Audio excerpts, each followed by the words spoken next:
ಇನ್ನು ಈ ಬಗ್ಗೆ ಮಾತನಾಡುತ್ತಾ ಗೃಹ ಸಚಿವರಾಗಿರುವಂತಹ ಆರ್ಗ ಜ್ಞಾನೇಂದ್ರ ಅವರು ನಮ್ಮ ಜೊತೆ ದೂರವಾಣಿ ಸಂಪರ್ಕದಲ್ಲಿ ಜಾಯ್ನ್ ಆಗಿದ್ದಾರೆ. ಸರ್ ನಮಸ್ತೆ. ನಮಸ್ಕಾರಮ್ಮ.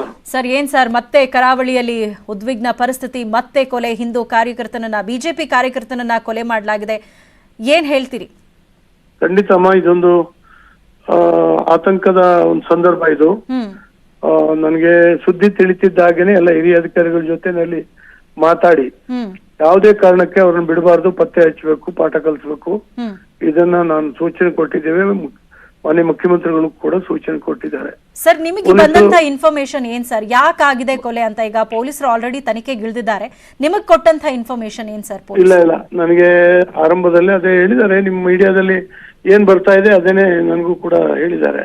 ಅಂದ್ರೆ ಒಂದ್ ವಾರದ ಹಿಂದೆ ಏನೊಂದ್ ಕೊಲೆ ಆಗಿತ್ತು, ಅದಕ್ಕೆ ರಿವೆಂಜ್ ಆಗಿ ಈತನನ್ನ ಕೊಲೆ ಮಾಡಲಾಗಿದೆ ಅಂತ ಹೇಳಲಾಗ್ತಾ ಇದೆ. ಅದು ನಿಜಾನಾ ಸರ್? ಇಲ್ಲ, ಹೇಳಲಿಕ್ಕೆ ಆಗೋದಿಲ್ಲ. ಆ ಕಾರಣನೂ ಇರಬಹುದು. ಎಲ್ಲ ಆಂಗಲ್ ನಲ್ಲೂ ತನಿಖೆ ನಡೆಸ್ತಾ ಇದ್ದಾರೆ ಪೊಲೀಸರು. ಓಕೆ,